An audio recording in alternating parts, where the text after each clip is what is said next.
everybody. Oh, it's another one of these. Want to introduce you to the Big Mac of Love. That's Mac Eagle. I'm Randy Galloway. And oh, me. Oh, my. Big Mac of Love, we got problems. A mushroom cloud. We got a mushroom cloud over Fort Worth, Texas. And guess what? It's not even the Jerry Jones. I was going to say, cloud. we got a mushroom cloud permanently over Cowboys Stadium, but now it's sort of drifted the other way on Randall Mill over to the ballpark. This mushroom cloud that has moved, right over Arlington, North Arlington, the Nolan Ryan thing. Okay, well, Randy, you have been around this team forever. You know these guys. My question to you is, why is this even an issue? The ownership group, yes, sir, which I have had high praise for. Right. I don't have easy praise for any sports owners around here. We have idiots owning these teams around here. Jerry, Mark, you know what I'm talking about. Is Bob Simpson now and that crew in the same discussion? I don't want to go there yet. Okay. I don't. But they're trying. I want to see this thing play out, but for whatever reason, and that reason I really don't know. I have an idea based on what Bob Simpson has said, but they have decided that a definitive power concerning baseball decisions had to be named, and that decision was made that it would be John Daniels instead of Nolan Ryan, which is a change in the power structure. Then John Daniels comes out and says, I report to Nolan, because John Daniels senses the PR fallout from this mess. Ooh. Yes. They all sense oh, yeah. This is, I mean, they all know. That's the mushroom cloud. Absolutely. They all know how Robin Ventura looked when he took on Nolan Ryan. And I can't believe that John Daniels would fare much better. Why would they do this in any capacity at all, whether it's behind closed doors or out with a press release? Yeah, why would they? One reason, the explanation is, and by the way, they don't. They're trying to spin this thing. Oh, I know. Crazy. Spin it like crazy. Oh, nothing changes with Nolan. That's not right. You can do all your semantics and try to play the word games, but in the end, who has the final call on baseball now?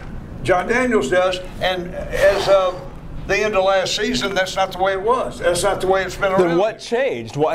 Is this a political thing that John Daniels was able to convince ownership that, hey, I'm the guy, I'm 30-some years old, Nolan's 66, he probably wants to retire a few years, why don't you? It happens to all us old guys. I mean, you get a little age on you and the young people start coming in with the knives.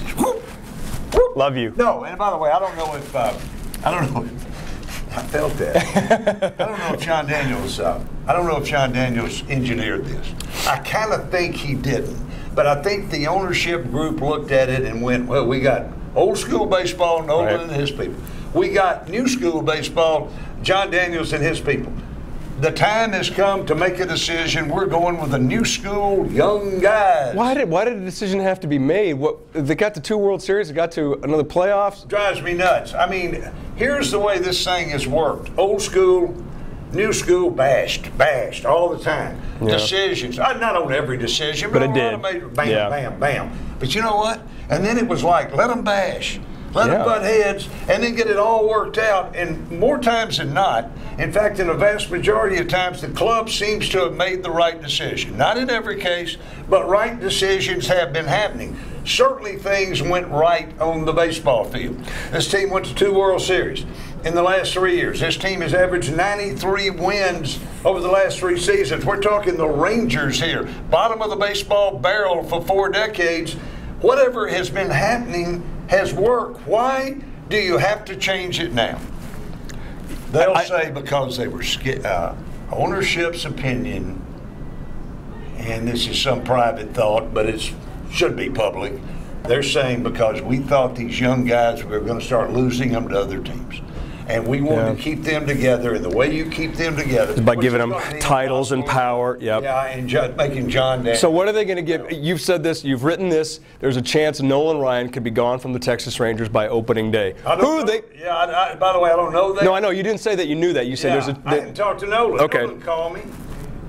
Call me. Do you think he's going to be gone by opening day? Yes, I do. Wow. And I'm basing that strictly on the people.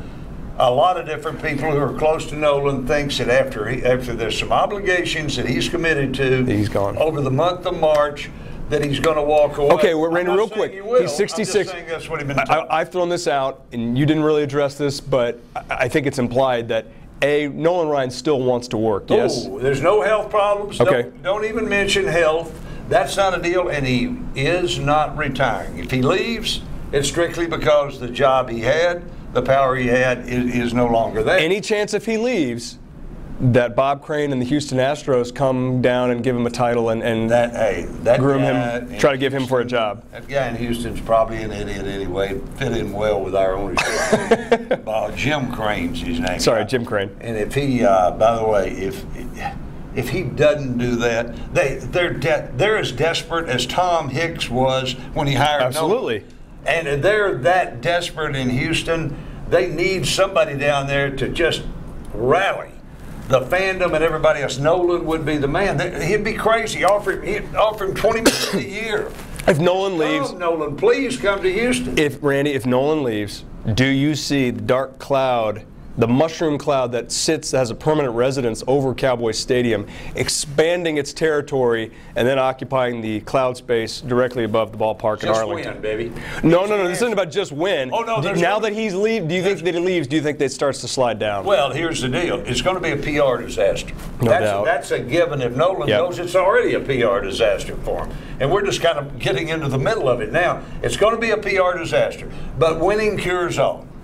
We saw that here with the Cowboys. No doubt. About 20 years ago. Okay. Yeah. Just win, and everybody will go, God, we love Nolan, but okay, things are going all right. But if you don't win with the PR disaster and not winning, you've destroyed every piece of goodwill the Rangers have had here over the last 5 years. The Rangers could not win with Nolan Ryan to be okay because there'd be some trust in there, the fact that they've done it the last couple of years. If he leaves and they lose, woo, steak pop. Then that young power group that they love so much, then they're going to want him to leave. Call me, Nolan. I like old guys.